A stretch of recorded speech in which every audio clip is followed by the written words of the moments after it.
Yeah. What the hell? All right, let's give it like 3 seconds and we'll jump into this thing.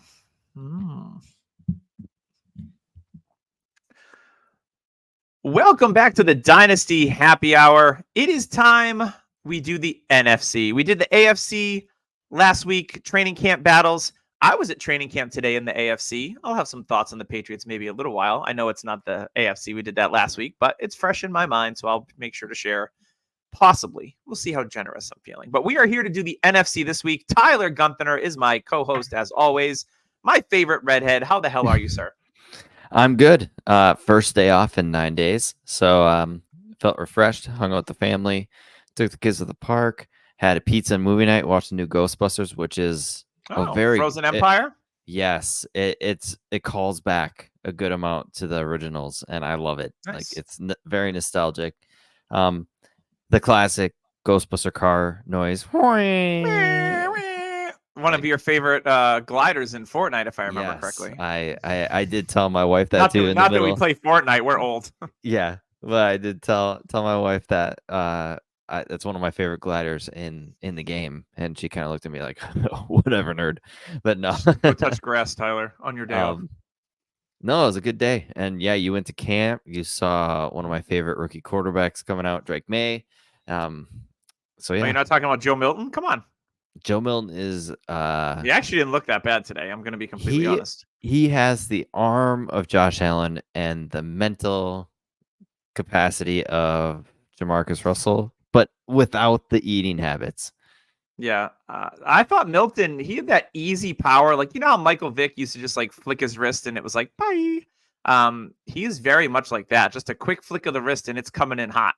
I saw some of the guys that were catching balls that weren't receivers. They work for the team and whatnot during drills. Some of the guys were literally, you could see them kind of like bracing sometimes for it. Nervous. So yeah, so that was fun. I'll give you my camp thoughts today. I thought Drake May looked good. You know, a lot of people were dogging his footwork. He'll need time. His footwork looked fine to me. I did notice one thing on his release. He was very accurate today. He only missed one really short dump off pass, was a bad one. It was a little behind and low to the, I think he was throwing to a tight end. That was the only like egregious miss. Jalen Reagor bailed him out on a deep one. You may be seeing it on Twitter or X. He threw it like 50 yards. He overthrew him, but Reagor reached out and grabbed it. He overthrew Reagor earlier in practice on another one, which in a game, I feel that Reagor could have made a better play on the ball. But I thought Drake May looked good. Although on some of his throws, he did have a little bit of a long motion in his throws, kind of like a long sling. That's the worry. So I don't think it's a no pads practice. It's literally flag football today. But I did notice it on a couple of the throws. It was a little bit longer of a rounded off motion. So that'll be interesting to see if he either works on that and cleans it up or if it's even an issue. I mean, we've seen guys like Phillip Rivers. Lamar doesn't have the most, beautiful mechanics. I mean, there's plenty of guys out there that throw footballs untraditionally. But I thought he looked good. He felt the pocket collapse a couple of times when they were running 11 on 11s, and he stepped up in the pocket and took off, which I like to see. Past practices with a guy like Mac Jones, it would have been like, sack, plays over. They would have touched him or not touched him and they would have blown it. But they came in, he felt the pressure, he stepped up and took off. So that was nice to see, a little bit of mobility, which we've always seen. I know you like to compare him to Justin Herbert. And I think that is probably the closest comparison. Hopefully he has that ceiling. Even if he's 70% of Justin Herbert, I will be happy with that. But yeah, overall, rookie receivers, Jalen Polk looked pretty good. I got a selfie with him, so check that out on X. Seemed like a good kid. Javon Baker had a pretty bad drop at one point early on in practice, but looked clean otherwise. Jaheim Bell, who I kept my eyes on, definitely a different tight end in that group. You've got Hunter Henry, you've got Austin Hooper, who had a nice practice, was able to separate against linebackers. They lined him up in line, in the slot, and on the outside multiple times. So they were moving him around like a chess piece. And that was definitely noted because Jaheim Bell is one of my favorite UDFA rookie draft guys that I've been drafting quite a bit out of Florida State. So it was nice to see that. He could definitely win the number 2. I think he's probably going to be the tight end 3 because Austin Hooper has history with the offensive coordinator. Ancient history. Alex Van Pelt. So I think he's a favorite of Alex Van Pelt. So Bell's the future, I think. As early as next year, he could be the tight end 2 there after Hunter Henry. And I'm okay with that because I liked his profile and he's a Seminole. You know, I always get a soft spot in my heart for those guys.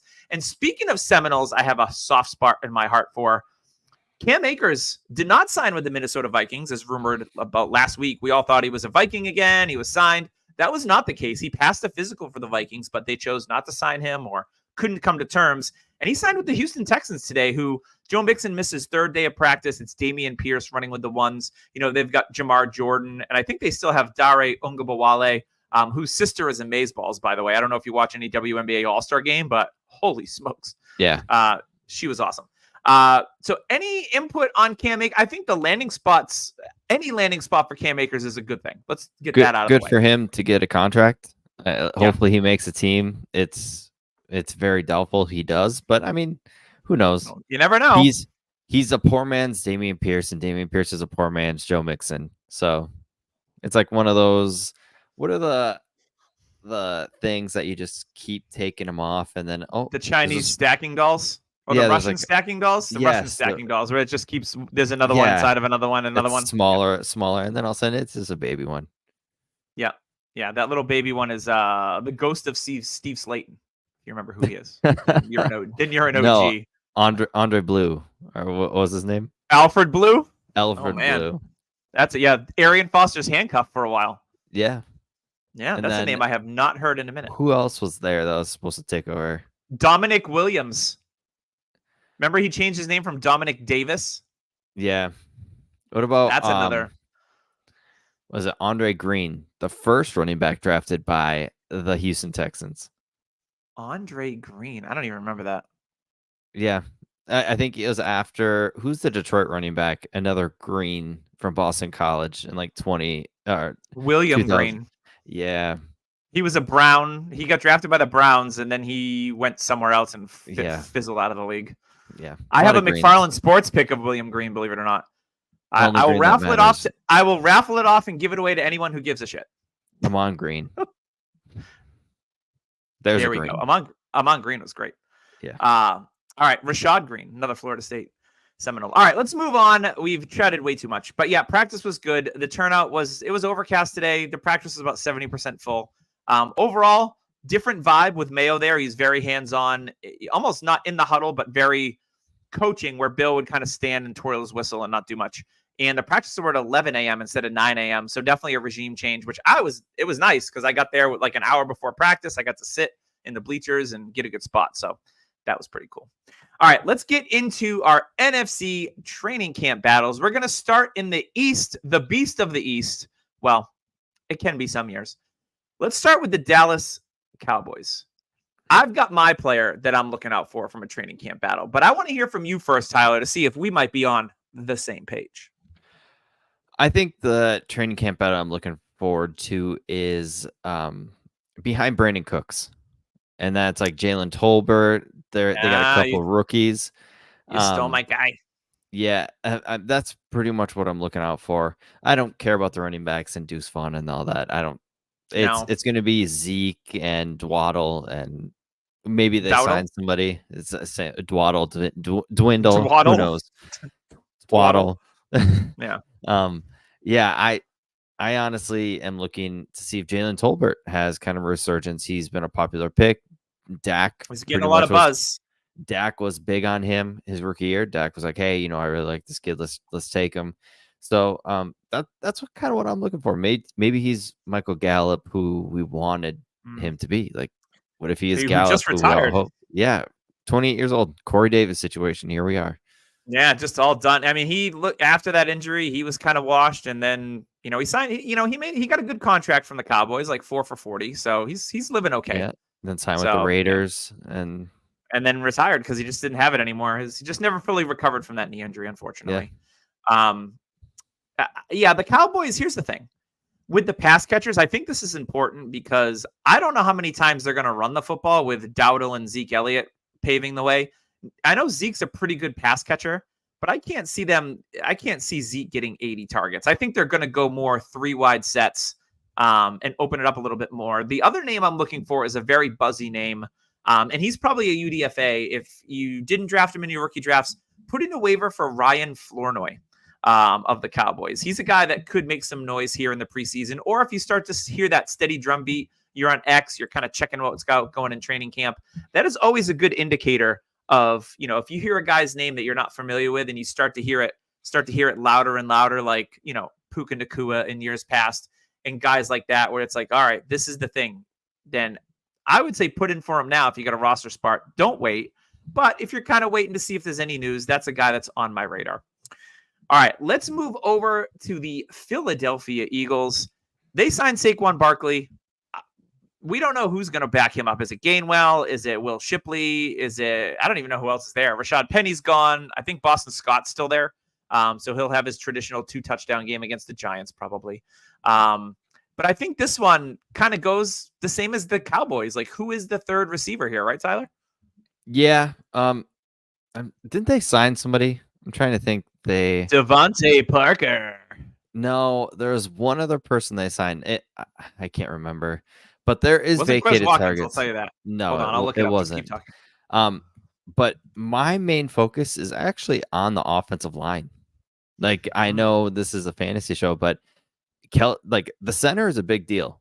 And when the center leaves, like, for an example, when Alex Mack was the center for the Browns in the prime day, I mean, we all saw him in the movie Draft Day.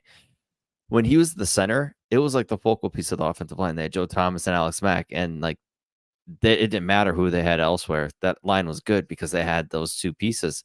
Then he went to Atlanta, and the Browns' offensive line kind of fell apart, even though with Joe Thomas. And Atlanta's offensive line was boosted up. So the center is a big deal. So I'm wondering if the Jason Kelce leaving really can Cam Jurgens put some lotion on the line? Exactly. And Kelce picked him out. Yeah. The receiver you're thinking of, I believe, is possibly Paris Campbell. Yes, Paris Campbell. And they did sign John Ross off the scrap heap, by the way. Yeah. But I think it's gonna be Barkley, Goddard, AJ Brown, Devonta Smith, and check out. Like, I'm kind of interested in Aeneas Smith a little bit because he's a versatile player. I think he could make some impact on special teams, but maybe work his way. Because let's be honest, has Paris Campbell ever had a healthy season? Oh, quick fact check. Oh, what was that? No, he hasn't. So Aeneas Smith could win that third receiver job. Devontae Parker not listed on the depth chart here. I don't know where he went. Retired. He retired. Yeah, okay. So I thought he might have retired. And I forgot that the Eagles signed CJ Uzomah to back up Dallas Goedert, who is my least favorite tight end in Dynasty, I think, just because he's never done a goddamn thing. Fantasy and everyone's like, general. Dallas Goedert. He's 28, 29 years old. Maybe he has a Gary Barnidge season in him where he's a tight end one and he's good, but I cannot do Dallas Goedert. Like, I'm so far out, it's not even funny. I think for the past 3 years we've just been kind of done. Like, because his hit games are nice. It's like 8 for 89 and a touchdown. And they're like 3 a year. Yeah, but when? And you're sitting there like, I got a tight end one, I'm good. You really don't. No, you're not. No, you're not good. He's a great backup tight end for Dynasty. Like, if you have him as your tight end too, fine. He's decent for best ball. Cool. Yes. But yeah, I agree. So. And I think with AJ Brown and Devonta Smith getting paid, like, it's going to be funneled. The passing game is going to be all funneled. And I think Barkley has one of his best years of his career. I agree with that. And Scott Fishbowl actually took Jalen Hurts at the 104, and on the 2, I got Saquon Barkley. So I've cornered the Eagles rushing touchdowns. Go me. Yeah. We'll see if it works out. But I think Barkley is poised for a big year in front of Goddard has a nice floor by B. Cole in the chat. If you like a floor, like, there's a basement, and then, some houses have like there's a subfloor, like where all the bodies are hidden. That's Dallas Goedert's floor. Yeah, I mean, a safe floor is what, 6 or 7 points a week. Yeah, I mean, for tight end, I want safety with upside. He had 3 touchdowns last year. Yeah, if I'm going tight end, like, I'd rather have Njoku by a mile than Dallas Goedert, because I've seen Njoku have like 100+ yard games.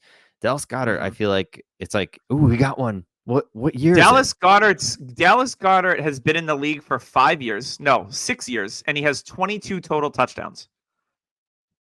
And in 6 years, he has 3,500 yards.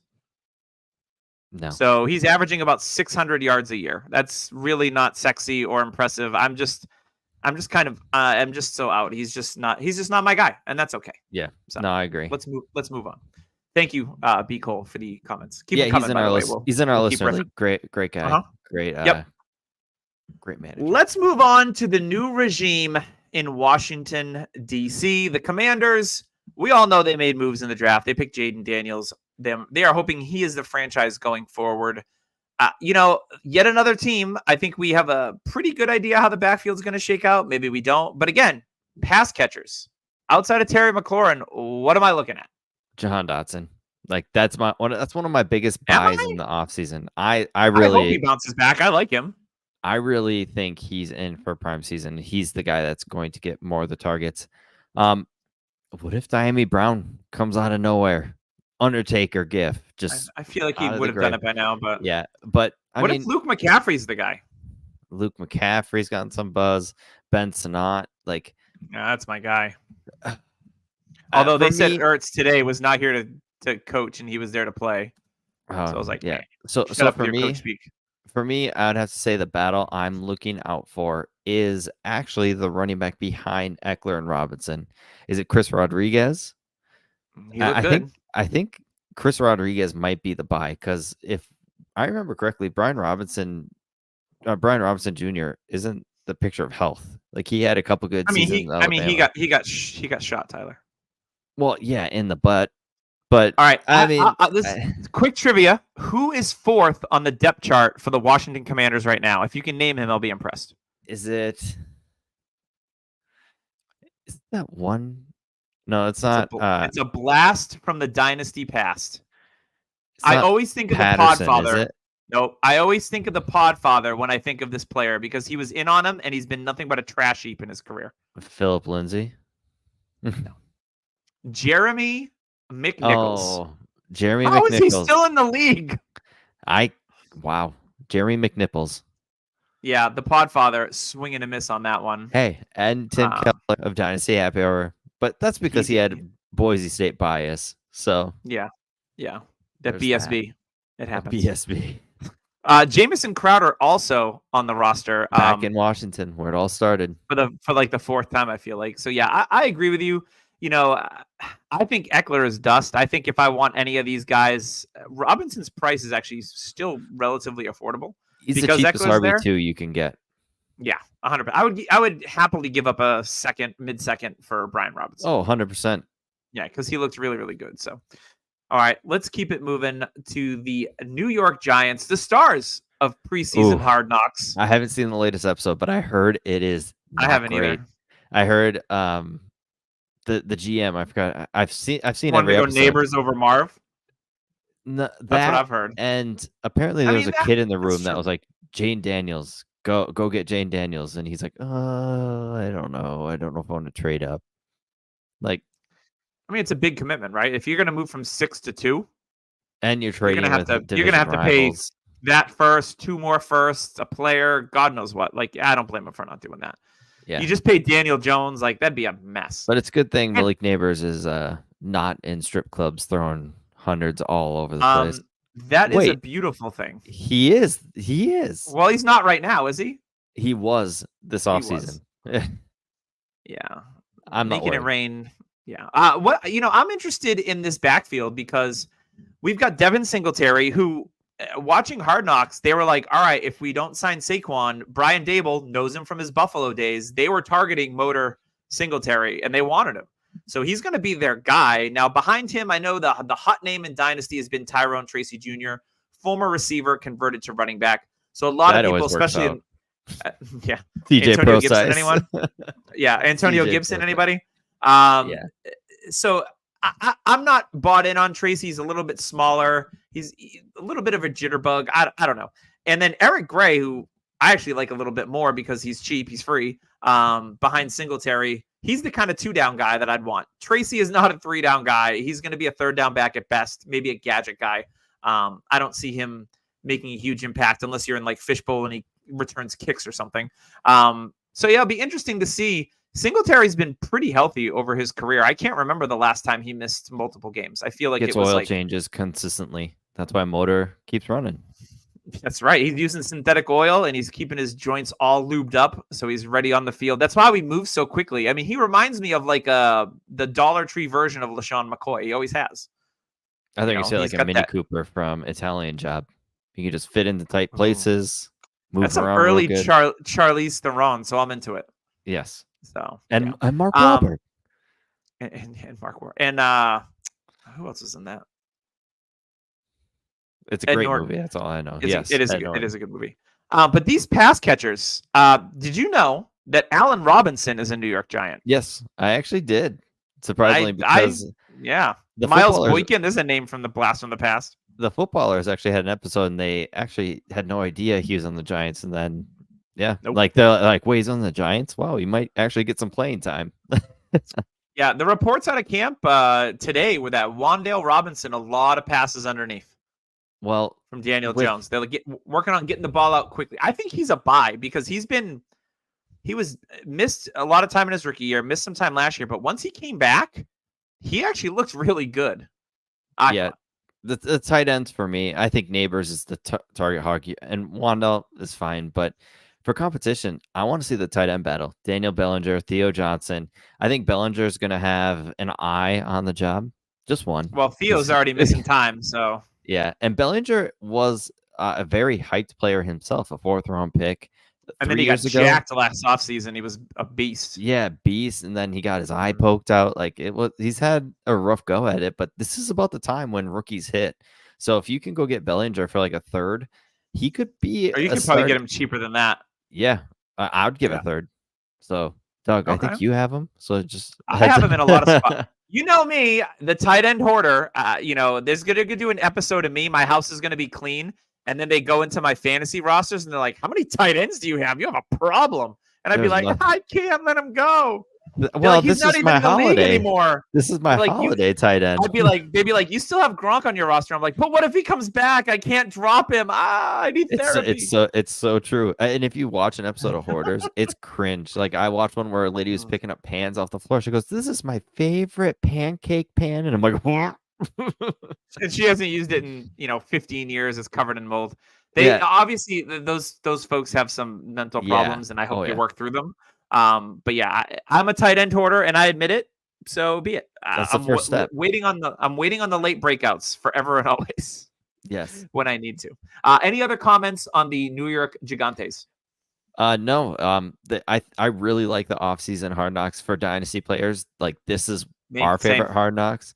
So, the only unfortunate part is we are seeing how incompetent their GM is, and Michael Lombardi. I don't think he's that bad, actually.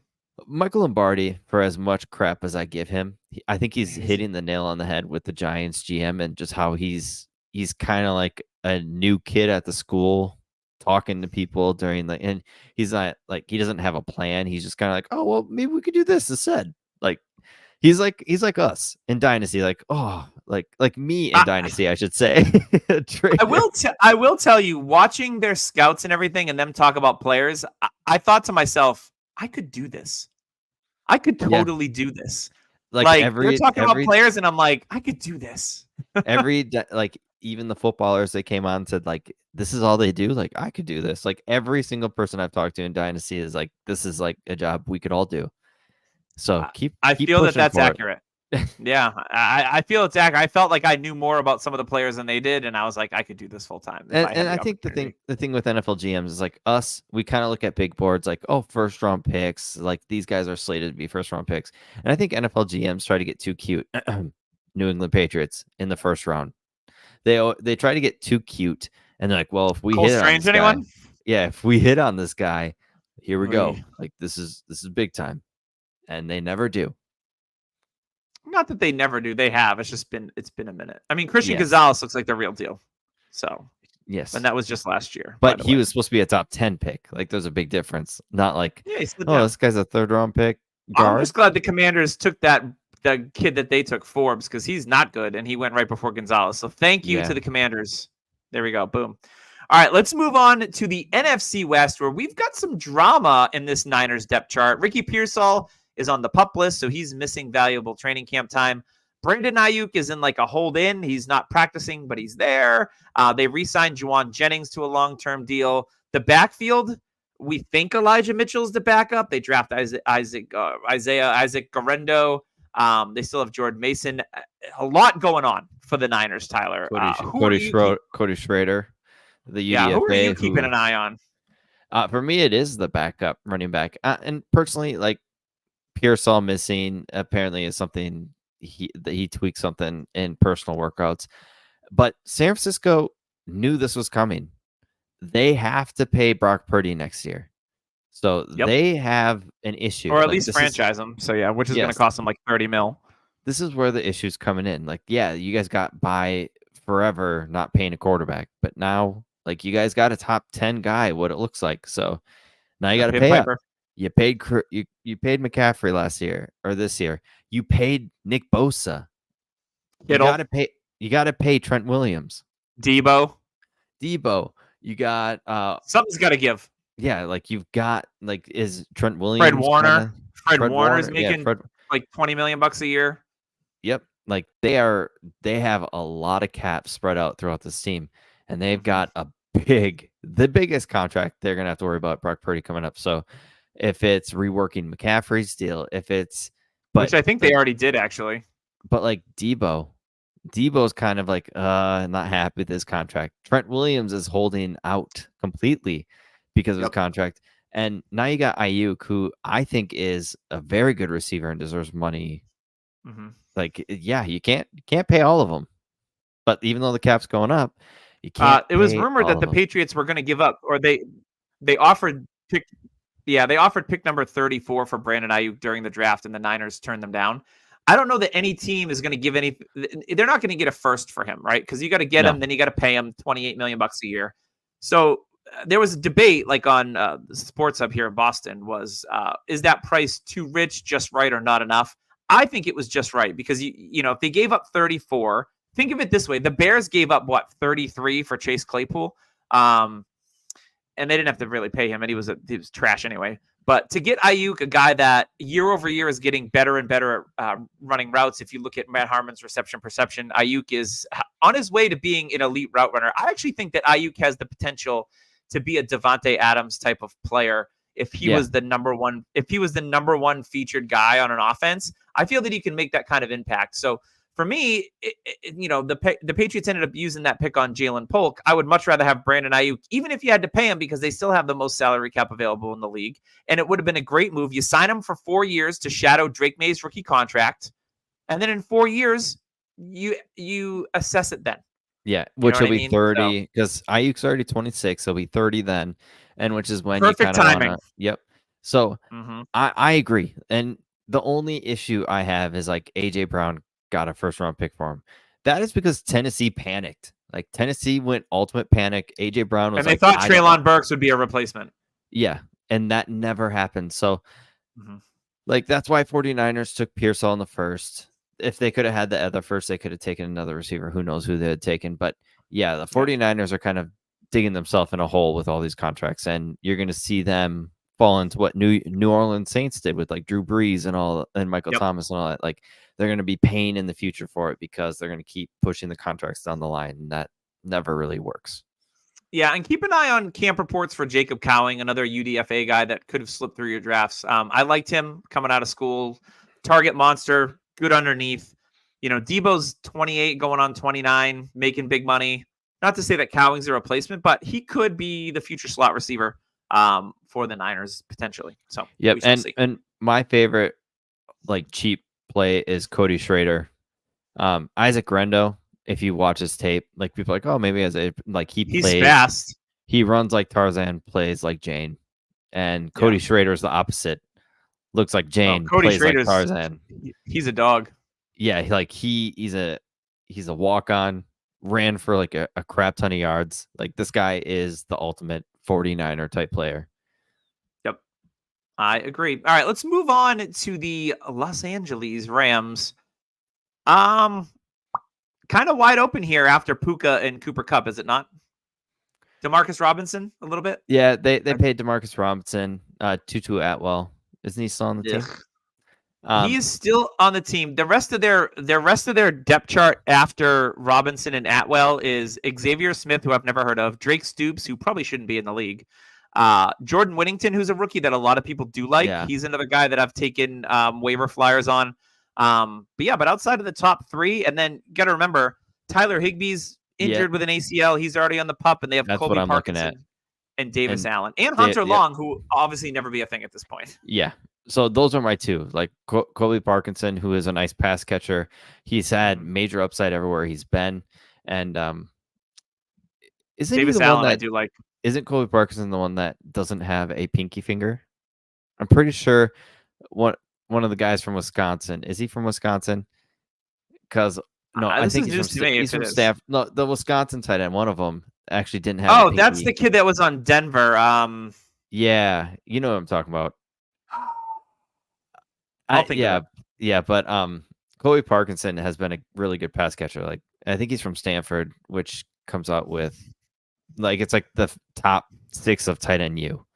So yeah, I really like him. But Davis Allen is also another very good tight end. 5th round pick, showed up a little bit in end of last year when Higbee was hurt, and you have him everywhere once again. So I'm really looking out for the tight ends here. All right, I'm going to give a shout out to our old co-host, James Crease, FF_chef.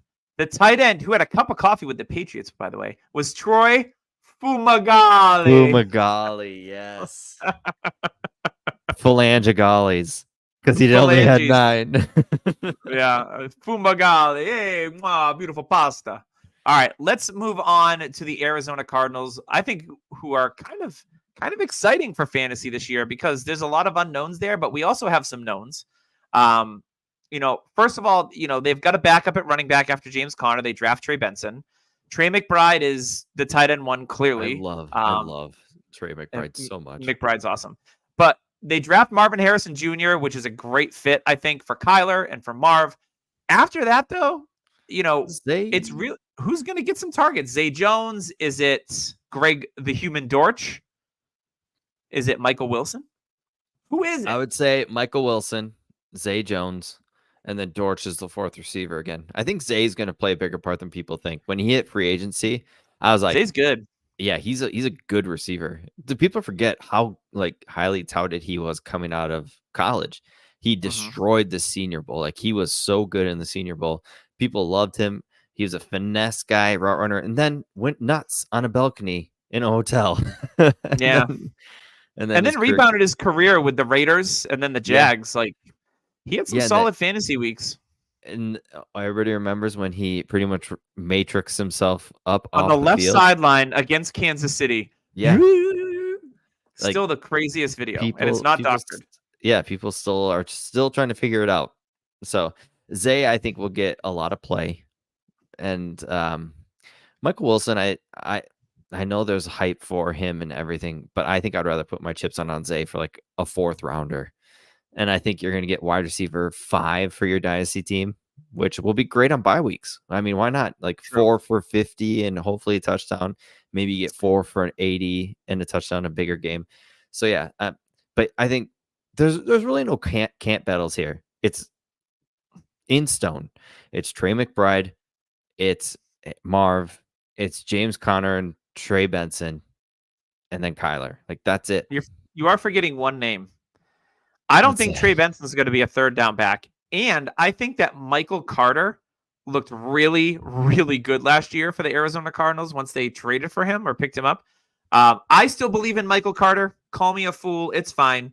But as a 3rd down back who could catch, let's say he catches 40 passes, I'm okay with that. And he'll be a free agent at the end of the year. I still think Michael Carter has juice, so I still believe if I have a deep roster, I'm still rostering him. Who are you believing in more, Javonte Williams or Michael Carter? I mean, Javonte seems to be the Twitter upsy downsy of the week. Everyone was dogging him, and then all of a sudden he lost weight. He had all 1st-team reps. It looks like Samaje Perine going to have to compete. I mean, Javonte has the role, so I'm going to believe in Javonte, but I still believe in Michael Carter as being a good NFL player. These two were so good in North Carolina, and now their careers have just been derailed for no reason. really. Yeah, the Jets really mismanaged Michael Carter, in my opinion. 100%. And I Yeah. think Denver and Sean Payton is just poo-pooing on Javonte. Maybe it's like, hey, get your butt in gear, which is fine. Some people need that. And Javonte could come in just blazing and destroy because say another year off the ACL. I mean, this isn't Denver podcast right now, but I think Javonte, people are sleeping on him. Yeah, I agree. All right, let's move on to the last team in the NFC West. They've got a new OC, Ryan Grubb from Washington. So that's exciting because their offense was a downfield heavy vertical passing game, which for the likes of Metcalf, JSN, Tyler Lockett, we love to see it. I would also love to see them use the tight end a little bit more. They did re-sign Noah Fant. I was actually hoping he was going to re-sign elsewhere. But who you got that you're keeping an eye on for a training camp battle? Is it the wide receiver 4 on this team? Like everything else seems relatively set in stone. For me, it's the quarterbacks. Oh, Sam Howell. All right. Sam Howell and Geno. So Sam Howell, I really like coming out of college. I know James loved him, but he looked good last year. And that offensive line was trash. It did him no favors. And he busted his ass to make every single play. Imagine having an actual competent offensive line and what he could do with it. I mean, he With led these the league weapons, in passing through 11 weeks. Yeah.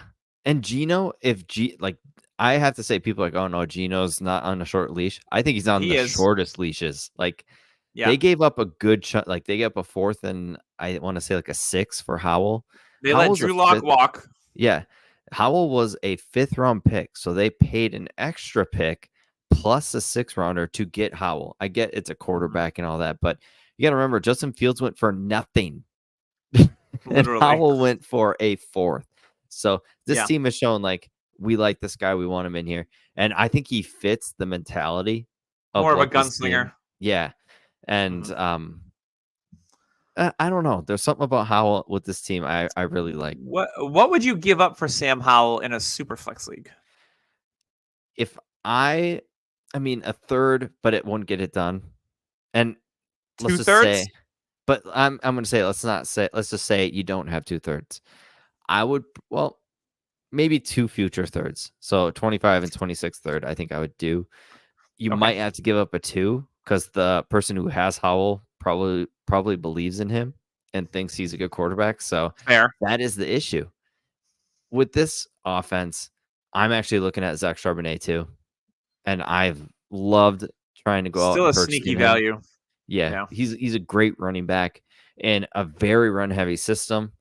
That he could be the Gus Edwards to the J.K. Dobbins running back field that they wanted in Baltimore, but never turned out because they're both unhealthy. This could be it.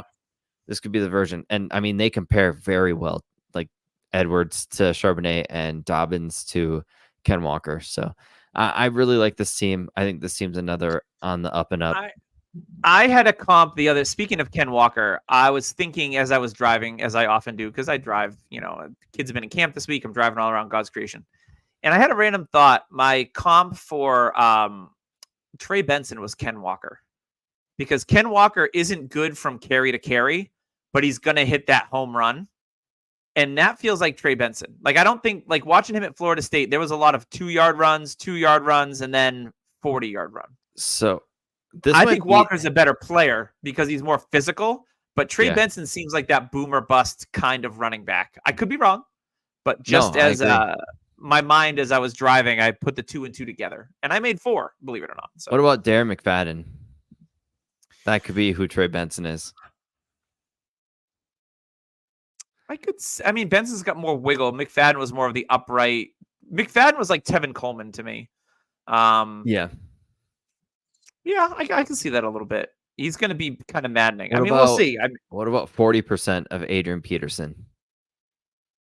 Because I think Adrian Peterson is a top 5 running back for me. Like, of all time? All time. Yeah. So if he was 40% of that, he'd still be pretty good. So yeah, that's what I mean. Like if he's 40% AP, that's outstanding. All right, we're going to play one more game before we move on to the NFC North. It's called The Ghosts of Dynasty Pasts on the Seattle Seahawks roster. His name, and I was big into him, and I missed bigly. Laviska Shenault is still in the league. He is on the Seattle Seahawks. Laquan Treadwell just signed somewhere today too. So Colts? I think he signed with the yes, Colts today. yes, he's a good blocking good blocking receiver. So Yeah, sure. he gets in the way of himself too. So Clearly. All right, let's move on to the NFC North. Probably the deepest division in football, even maybe. Well, AFC North's pretty deep too. I'll say the deepest division in the NFC. Let's leave it okay. at that. Let's go with the Detroit Lions. A lot of Jamison Williams buzz this week. Oh yeah, He seems to be the Twitter darling of the day. he looks bigger, different. faster, stronger. It's the stride for me. He looks different, like a different player. I don't know why I said probably it like that. it's maybe because he's healthy and maybe he's got a little confidence. Maybe he's got his head screwed on right. He's probably one of those players that needs like a Tua, where he needs confidence from his coaches to feel good, and then he'll start playing good. I don't think he's a buy, because if he doesn't hit this year, you're looking at a Burke style fall.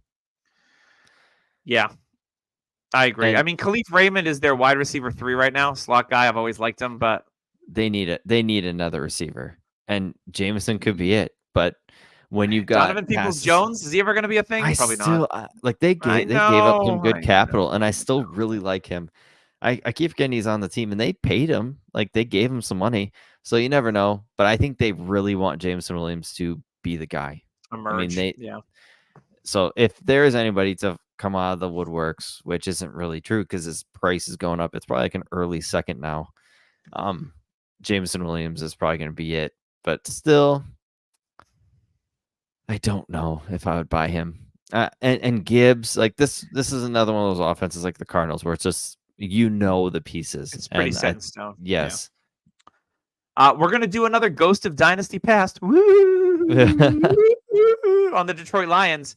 That ghost is named Traquan Smith. Wow. Still in the league. He's on Detroit's roster at this moment. I like this segment. This is fun.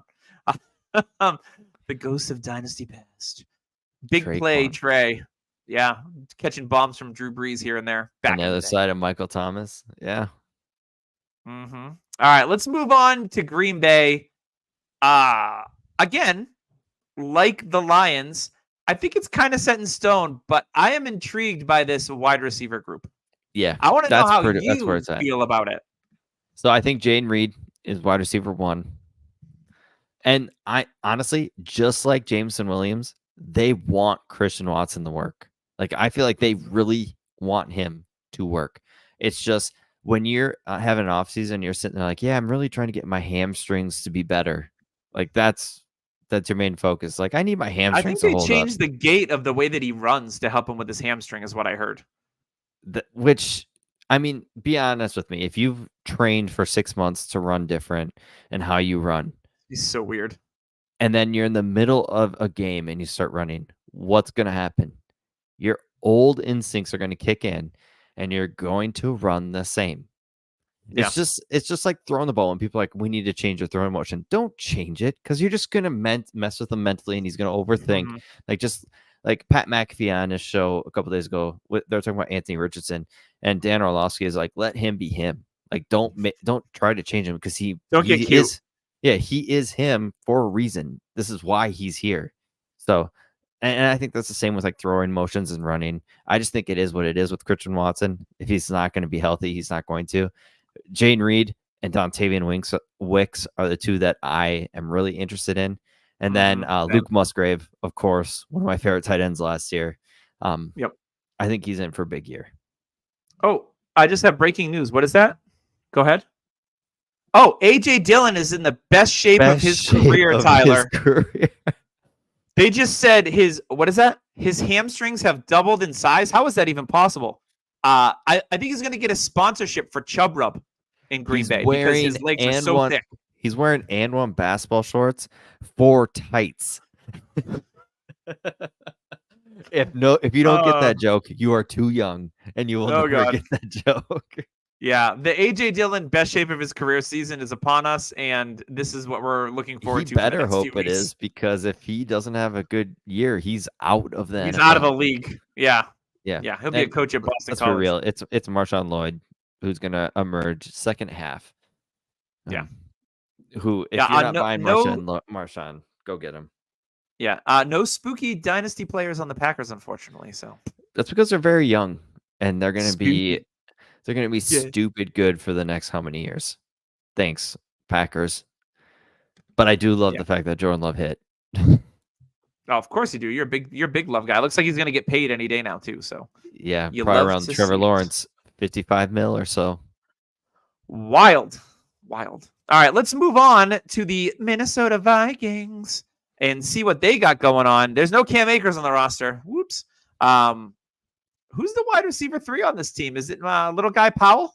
Now that Jalen KJ Naylor. Osborne's gone, Jalen I, Naylor, I I hear, do is I do kind of dig Naylor. I have him on a few really deep rosters. Michigan State. We do have a question in the chat. Are any of the Oh, Packer go wide ahead. receivers worth drafting? So if you're talking about redraft, I think all of them kind of are. Romeo Dobbs really late, Yeah, Dontavian Wicks really late, but I Jane took Reed I think 6th or 7th in Yeah, redraft. I think it'll go. Obviously, Reed will be the first one, and then Watson. I took Watson and Scott Fishbowl because the value was there, and I was looking for ceiling kind of players. So I took him in I want to say the 8th or the 9th round, maybe even later than that. He was slipping down the boards, and I'm like, you know what, YOLO. It's a big tournament. Like if he hits, he'll hit big. If he doesn't hit, then it is what it is. But yeah, I like Wicks. I feel like he's the guy that might be down on the depth chart, but the drumbeat has been steady, not only from analysts, but everyone out of Green Bay loves Dontavian Wicks. I could see him taking over Romeo Dobbs' role, or if there's an injury, Wicks is going to be a hot waiver Yeah, wire pickup and redraft. And and if you have him in Dynasty, he's still taxi eligible. Just put him down there until you need to call him up. rumor has it Wicks was going to be like a second round talent, but the fact that they had the incident at Virginia and COVID year really kind of dropped his, because he didn't play the COVID year, Yep. kind of dropped his price. So he has second round talent. It's just things didn't work out. And also, B Cole in the chat, I think this was for Jameson. He asked if he should buy him for a mid-second. I'm pretty sure that's for Jameson Williams. I could be wrong, but that feels like it was right. I'm Mid-second for James. okay. I'm okay with that. Yeah, me too. I think I'd do that. Yeah. Might as well. The upside is there. If you hit, it's awesome. And a mid second, I mean, let's be honest. I've used mid seconds on LaVisca Chenault in years past. So Jonathan yeah. Mingo. Yes, there's mid second receivers every year they get drafted, and then they just. All right. So, now going back to Minnesota, Jalen Naylor is rumored to be the going back receiver. to Minnesota. You're there right now. And my question is, I mean, we all know about the quarterback situation. We don't need to go into that. That'll be fun to watch. I know Thor will be looking very intensely at JJ McCarthy and where he's at, but Ty Chandler, Aaron Jones, the running back situation to me is interesting because Aaron Jones, does he still have it? I think he has it, but Did you see the way he finished the season? Yeah. But the thing is Beast. I think he needs to stay in that type of role. Like he needs 15 touches a game. He can't get maybe 20. But like Ty Chandler, is he going to come in? Ty Chandler hasn't been the picture of health. Who do they have behind him? That's another thing. Nene Wangu and then Myles Gaskin. Myles the gas man. Yeah. Who knows? Jeremy Munt is making a ton of money as a backup tight end, so he could be somebody looking. Josh Oliver's also making a ton of money. Yes, so they're really invested in the tight end position. But you know what? If you need to, go get TJ Hawkinson because the fear I think is way too much. By the dip. Yes, because he is a top 5 tight end, and if he didn't get hurt, he would be top 3 in Dynasty. But the fact that he has an ACL, all of a sudden he's out of the top 6. Like, come on, guys. Yeah, no, I agree with that. I think that's pretty cut and dry. There's nothing really crazy. The wide receiver 3 could be up for grabs. So we'll keep an eye on that. Let's move on to everybody's offseason darling, the Chicago Bears. We all know they drafted Caleb with the 101. They went and signed DeAndre Swift as the first free agent signed off the board. They went out, they acquired Keenan Allen. They drafted Rome Odunze. I think this is the backfield for me because I still believe in Khalil Herbert as being a good NFL player. And Roshan Johnson, a lot of people loved. So the depth behind DeAndre is good. And again, a player that hasn't necessarily been the picture of health. Yeah, I'm a big Khalil Herbert guy. Roshan is a good pass blocker and showed decent Like I won't say he showed well, but he was He didn't decent flash to when. me at all, really, Yep, he was. last I year. think just a guy. But for me, it is the running back or wide receivers. It's DJ Moore, Keenan Allen, and you know what? I think Rome is the Jamar Chase. Like the more and more I think about it, the two coming up together, kind of like Joe and Jamar, because Jamar came in Joe's second year, but I mean, let's be real, Joe got Well, hurt they were pretty also much. teammates. Yes.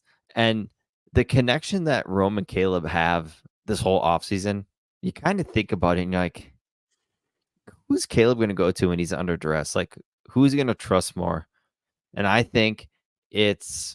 honestly think it's going to be Rome that is one of those outstanding receivers. Like, he's like 12,000 or 12,000, geez, 1,200 yards That would be a record. and like 8 touchdowns. And I think he's going to have a massive, massive season. And everybody's overlooking because Keenan Allen's coming in. He's 31.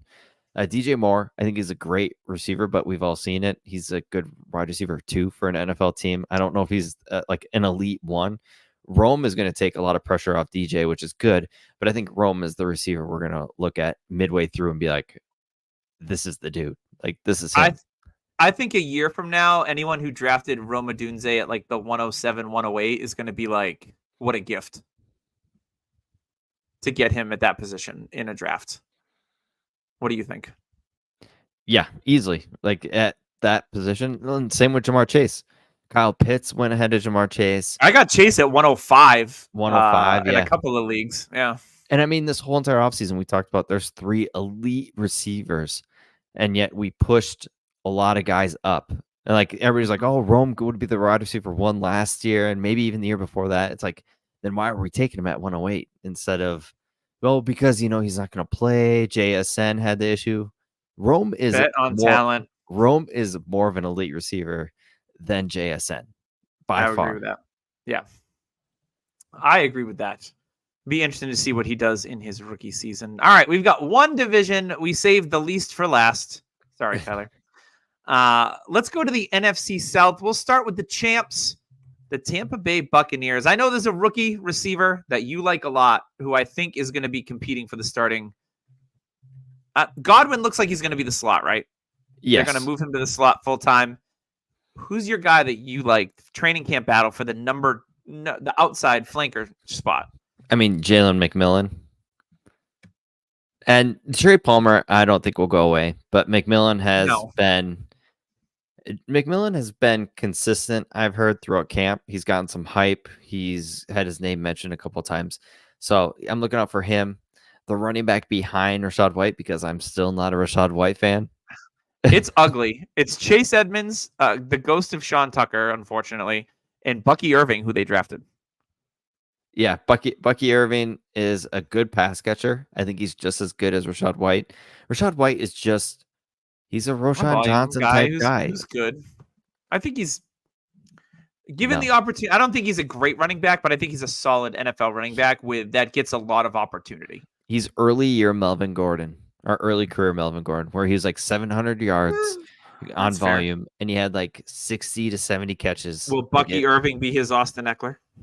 It could be. But yeah, the receiving core is definitely where it's at. Kadon, I think, is a man on top of the mountain. He really has no issues. He's still a screaming buy in Dynasty, by the way. Yes. And but yeah, it's the receivers, and I think Chris Godwin is another screaming buy. Yeah, I mean, you can get Godwin for a second, easy.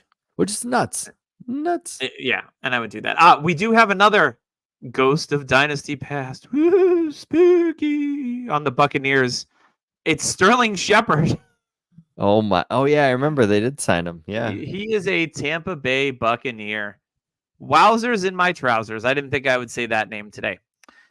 All right, and so behind Baker Mayfield, it's Baker Mayfield and log out for the Bucs. It's Kyle Trask and John Wolford. Hey, remember when Trask was going to be the starter? I do remember that talk, and that was Patrick Farm remembers. Yeah, I remember. All right, let's move on to the salary cap strapped every year until the end of time. New Orleans Saints. Tyler, we've had some developments in the New Orleans Saints backfield today. Ooh. Yeah, not good ones, by the way. Talk to me. Well, Kendra Miller has looked bad throughout the offseason, apparently. It hasn't been great news for Kendra Miller. So if you've gone out and Injured purchased him, again. Coach is yep, pissed. coach is not happy. And it's Yep. because he doesn't, and you know why? He doesn't take care of himself. That's probably the more likely outcome. The reason why coach is pissed. He's been hurt again. Like he's probably not taking care of his body. He's not taking it as serious. He's injured all the time at TCU. Ultra talent, just doesn't put in the extra work to keep himself healthy. That's Maybe. probably the issue. For me, it's the receivers behind Chris Olave that I'm interested in. I'm not a Saints fan. I never have been. I think Spencer Rattler is the quarterback of the future there. I hate that the Saints got him because I Yeah. really like Rattler. I think Olave, as much as I dogged on him lately, I think he's in for a big season because 150 targets.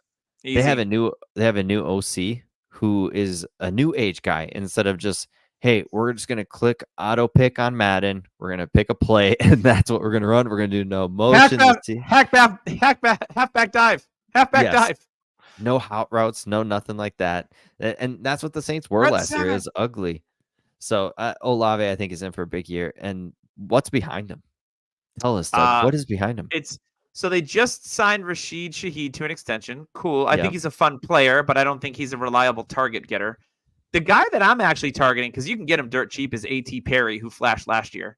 Yeah. And then they have Cedric Wilson Jr., who's been a broke dick dog for the last like 2 or 3 years. He signed a big deal with Miami, got hurt, never really played, wandered around the league. He had that big year with Dallas, remember? Yeah.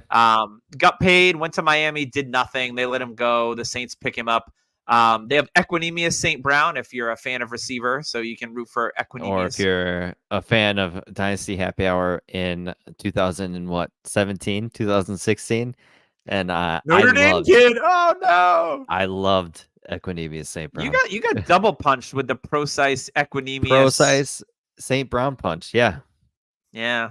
Right. You both got balls. You got punched in the undercarriage. One on each ball. The speed bagging you. Thanks for drafting us, Tyler. Bow. No value returns. And now you have no nuts. Yeah. That was a rough year. Yeah. For the Saints too, Taysom Hill is still hanging around. Oh. Is he still going to be fantasy relevant somehow? The answer is probably yes. But the best part is if he's involved, it means Dennis Allen won't be a coach anymore because they're going to be bad. And Dennis Allen, I think, is one of the most overrated head coaches in the NFL. I don't think he should be a coach. So, yeah, they're going to have a new. If you're a win now team, go trade for Alvin Kamara. Yeah, 100%. Because Derek Carr is going to, go through eyeshadow like crazy because he's going to be bawling his eyes out. That Kamara was the RB 6 or 7, even though he missed like 3 or 4 games. Yeah, like 10 targets a game because Derek Carr was scared. Trash. Yeah, he's trash. Go take your eyeliner somewhere else, Derek. But easily, I think Rattler plays by like week 12. Oh, just move on and just see what you got. A coach will be fired, and then Rattler plays. They just need to blow that, not the whole thing up, but part of it. They need to blow a big part of it up. Did you hear Ryan Ramczyk? He might not play again. He isn't.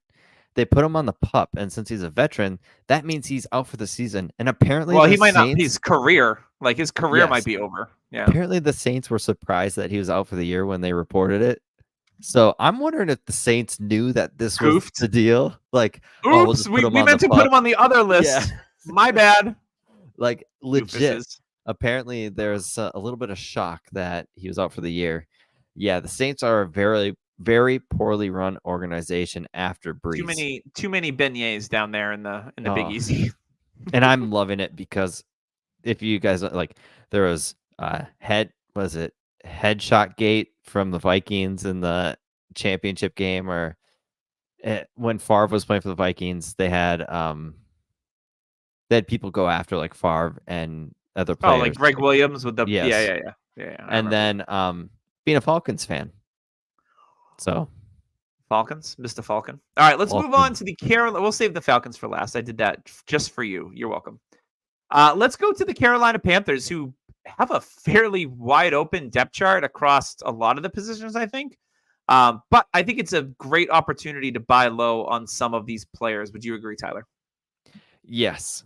Their wide receiving core is fun. I think Deontay Johnson's It can forgotten be. about. He's a good receiver.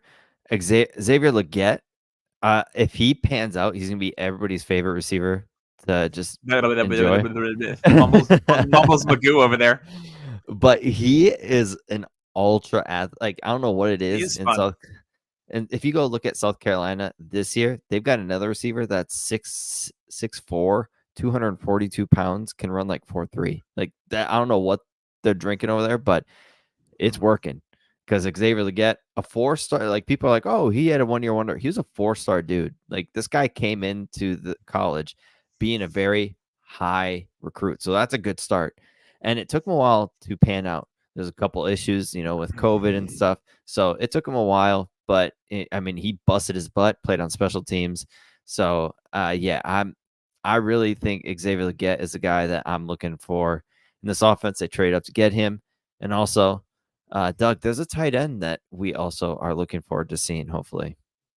Yeah, I mean, Jatavian Sanders, we like. He went with the first pick in the 4th round. I still like Tommy Tremble, who's another athletic kid, so it'll be interesting to see how that shakes out. So speaking of Deontay Johnson, I was doing a Scott Fishbowl satellite draft, and I got Deontay Johnson as wide receiver 41 off the board. How crazy is that for value in a redraft league? So it just goes to show you, like, even in dynasty circles, Deontay is a screaming buy. And they just talked about it today. The new coach, whose name escapes me, the younger guy, Dave Canales. Yeah, he said that the offense is going to run through Deontay. So, I mean, Deontay's already used to getting 130 to 150 targets a year, if not more. So he's used to that target monster role. So, yeah, Deontay is definitely a buy. And then, I still think that Jonathan Brooks is still, he's on the pup, obviously coming off, not the season-ending pup Ryan Ramczyk, no disrespect. But he's on the pup list for now. But I think once he comes off of it, he's going to make some noise. So I think there's still time to get in while the price is decent on Jonathan Brooks before it's too late. Yeah, he's a guy kind of like with, if you remember Justin Herbert's rookie year, at going into week 1, people are like, he's not going to start for a while. Well, this was a wasted pick. So then he fell to a second round pick for the following year. Like he fell in price, and that's where I snagged up a lot of them. I think it's gonna be the same with Brooks, where it's like out of sight, out of mind. Chuba Hubbard, I traded for him with you, Doug. I think he's a good fill-in for like the first 4 weeks, but then after that, it's Jonathan Brooks. And they still have Miles Sanders there, who is making a lot of money. A ton of money. Yeah, maybe they give him some run. And Rashad Penny's there too, so yay. Tyler, I did find the funniest name I've seen today on this Carolina Panthers roster. Are you ready for it? Hit me. There is a player. He is a cornerback. His name is DiCaprio Boodle. That is a great name. That's a name. DiCaprio that's a Boodle. Great name. Shout out to you, my friend. You get the name of the day here on Dynasty Happy Hour, because that's a fun one. I kind of hope he becomes something. You don't see too many funny names. Boodle with the interception, and there goes Boodle. And if he did the Titanic celebration, like if he scored, DiCaprio Boodle, chef's kiss. Yes, what I'm saying. 100%. All right, I'm gonna speak it into existence now. All right, Tyler, let's wrap up with your second, maybe favorite team. I don't know where you stack rank these guys anymore between Minnesota and Atlanta. It is your favorite team. It will forever be my favorite team. Atlanta will forever be my team.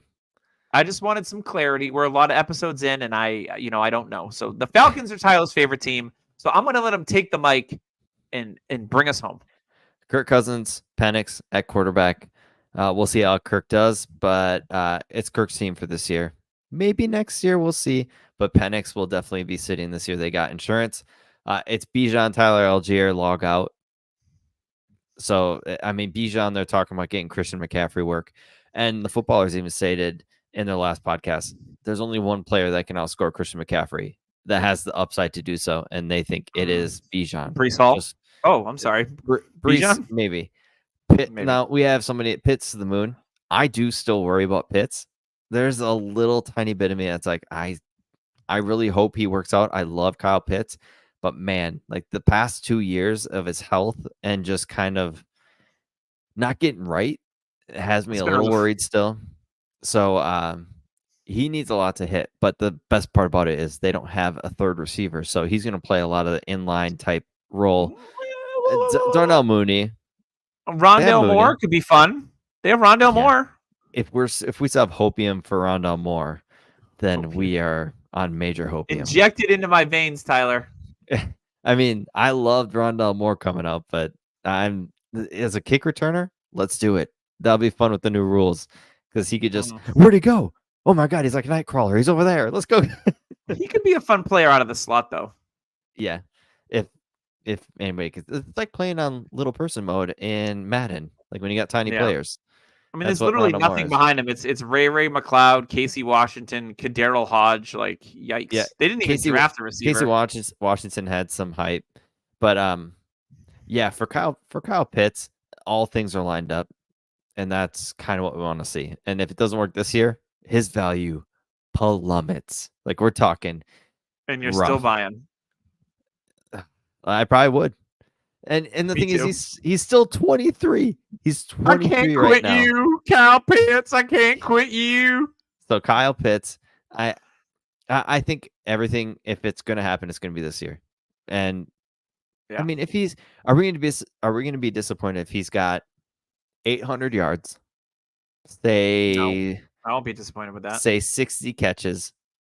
But he has like 8 touchdowns. I think the 1,000 yards he had is going to make people be like, well, if he doesn't have 1,000, I'm out. Like that sucks.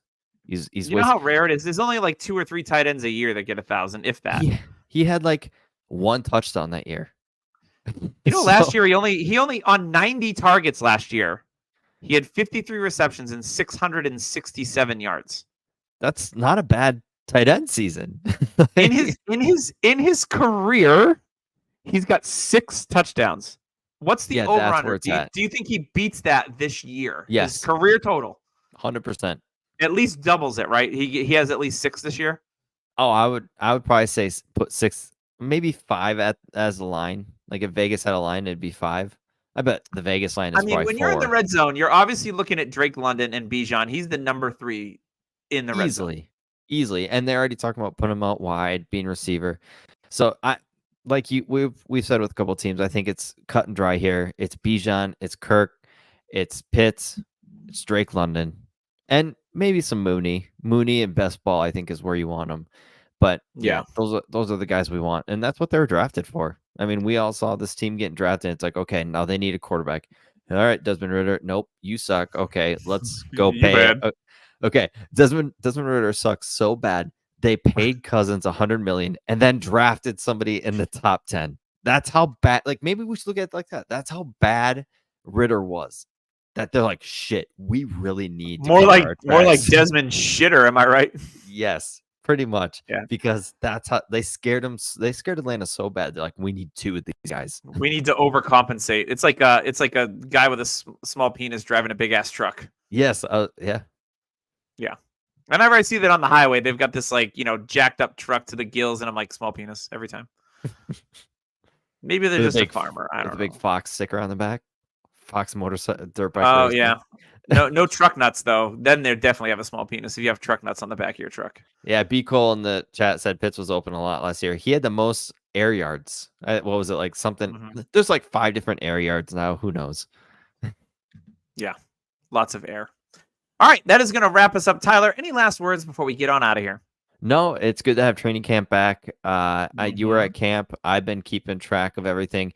A good friend of ours, Memphis, once told me on his podcast, make yourself an Instagram account, a separate one, and just follow every NFL team, all 32. That's all you have on there. Because when training camp comes, you can see highlights and stuff. You can see how players are doing. It's actually nice. Like I never go on Instagram unless it's training camp season. And then I will actually go on and watch closely. Like, okay, who are they highlighting? Who are they showing? And how do they look? So I agree.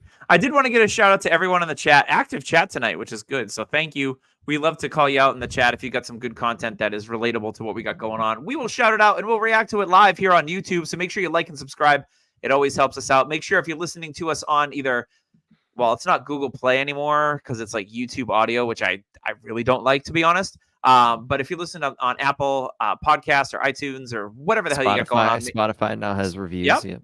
Make sure you drop a like, leave a review. That always helps. We're always looking for feedback. If there's a particular segment you'd like to see, like maybe it's the the Dynasty players of Ghosts of Past or whatever, or funny names. Like I'm here for all the DiCaprio. I even forgot his last name, Woodle or whatever it was. Yeah, Boodle. Let us know. Boodle. Yeah, DiCaprio Boodle. That sounds like a Willy Wonka character. It does. Only because in the new one there was a character named Noodle. That's why. That's how my brain works. I haven't seen the new one, but I heard it's good. It's good. It's on HBO Max. Shout out to them. Be a sponsor. We'll pump it. Yeah. Not a sponsor. Go check out Godzilla versus Kong, The Last Empire. Anywho. All right, we're going to get on out of here. We'll see you next week on the Dynasty Happy Hour. Hall of Fame games coming up soon, and we'll have football back in our veins for reals this time. We'll see you later. Kind of football. It's good enough for me. Yes.